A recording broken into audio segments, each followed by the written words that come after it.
Welcome back. I'm so sorry for that other video that I released, but we're doing something a little different.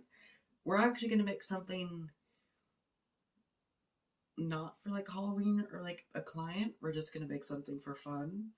And so recently, I've been very much attached to Romeo and Juliet. Not like the plot or anything. I get that people are going to come at me and they're going to be like, yeah, they're so stupid. They're just dumb teenagers. I get that. That's the whole point of the show. They're just dumb teenagers in love. Anyway, I really like the idea of making a Juliet-esque dress, and I have some sketches for one, and I was like, why don't I just make it, make it happen? And I was looking at other people's drawings on Pinterest, so like and I think it'd be very fun to just make something like that, because I think the aesthetic of it all is very pretty. So I definitely have some inspiration. These drawings I'm going to put on the screen are definitely what I'm taking inspiration from. I'm so sorry to the artists, but I could not find your info anywhere. I do have a shit ton of this fabric, this white cotton, and I'm gonna try and use it as sparingly as possible. So, although I have quite a good yardage of it, I don't want to waste it all.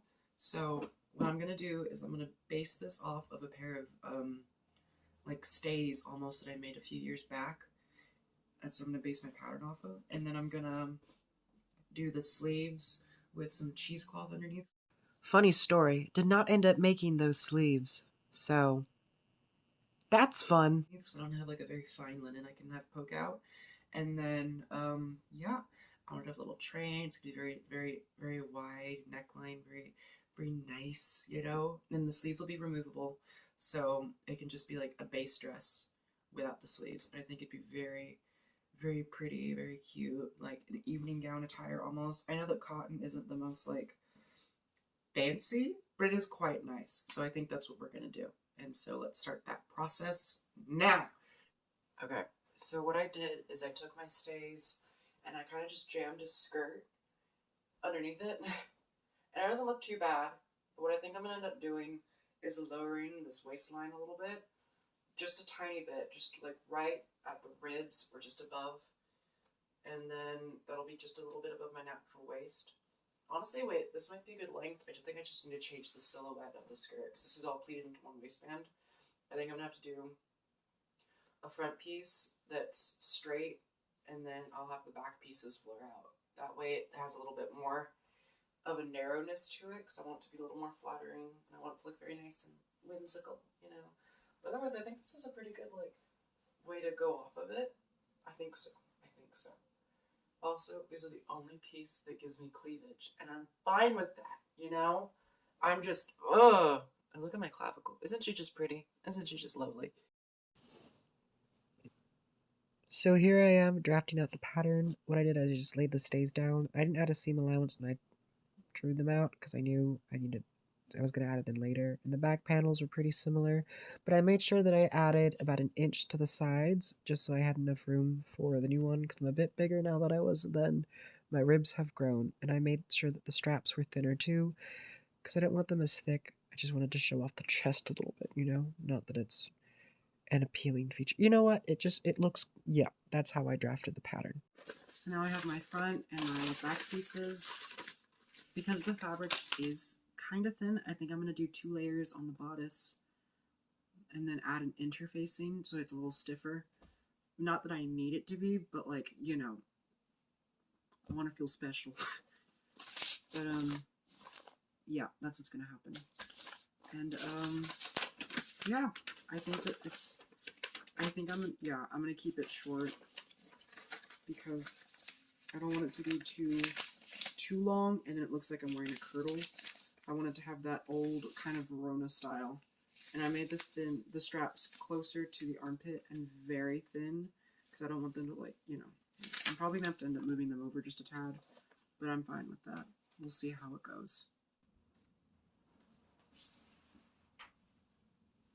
Yesterday I was lazy and didn't want to work after cut out this pattern, so let's do it right now. What are you looking at?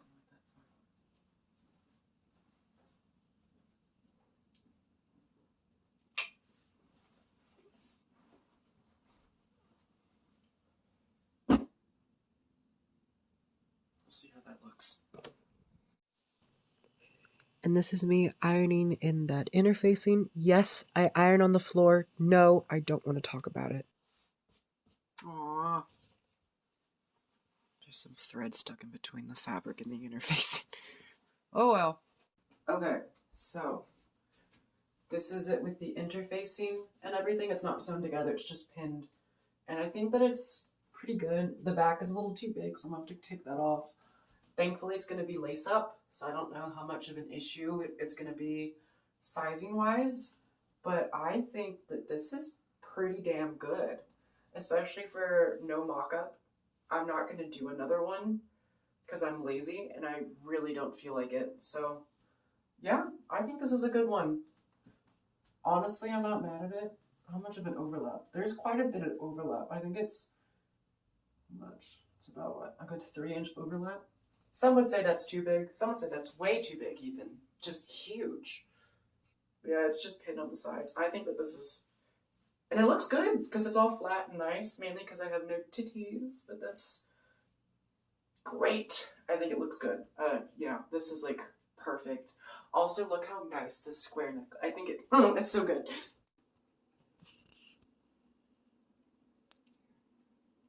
Hey guys! It's been a minute since I've been sewing that dress because I went to Texas Thespians and I'm gonna put in something. I don't think I have enough footage to make a separate video, but we'll see.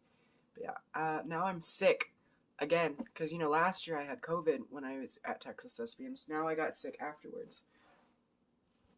So I'm just gonna finish sewing this bodice together. I don't know if I'm gonna record anything. I'll get it done and then I'll start pattern drafting the skirt because oh my god, my body hurts. So I finished the bodice. The lacing holes are done.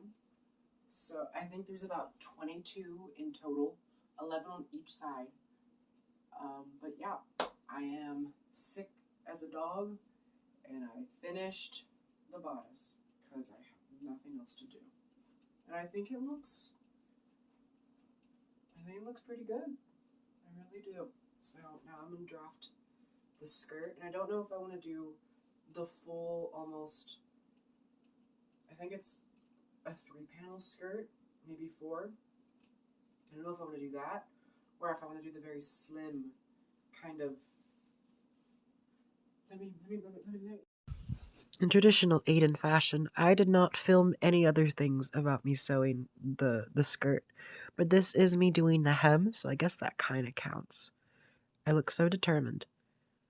And if you wait long enough, you can see the moment of pure, unadulterated joy when I finally cut those threads and the almost 48 hours that I spent on this dress is just completely paid off for.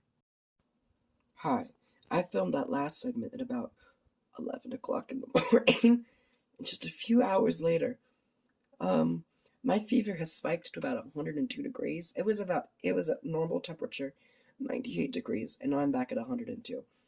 So, if I die, tell my family that I love them. No, you are not mistaken. It is the same day as the last clip. I just have to go to a doctor's appointment, so I might as well look decent. I'm also feeling a lot better now. I don't know what I did in the last 2 hours to make my awful sickness go away, but, you know, look at me now. Less raspy.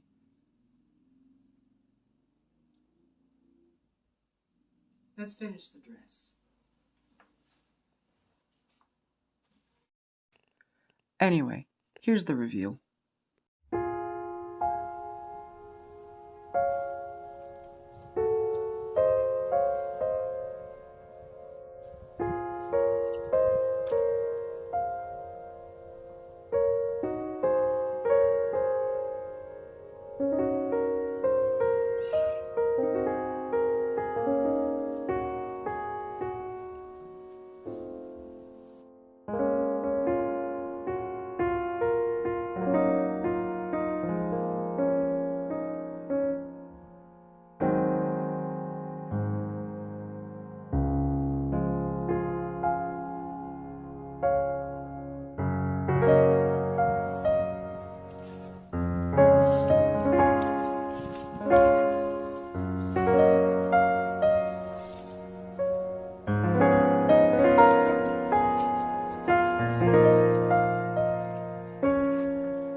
me.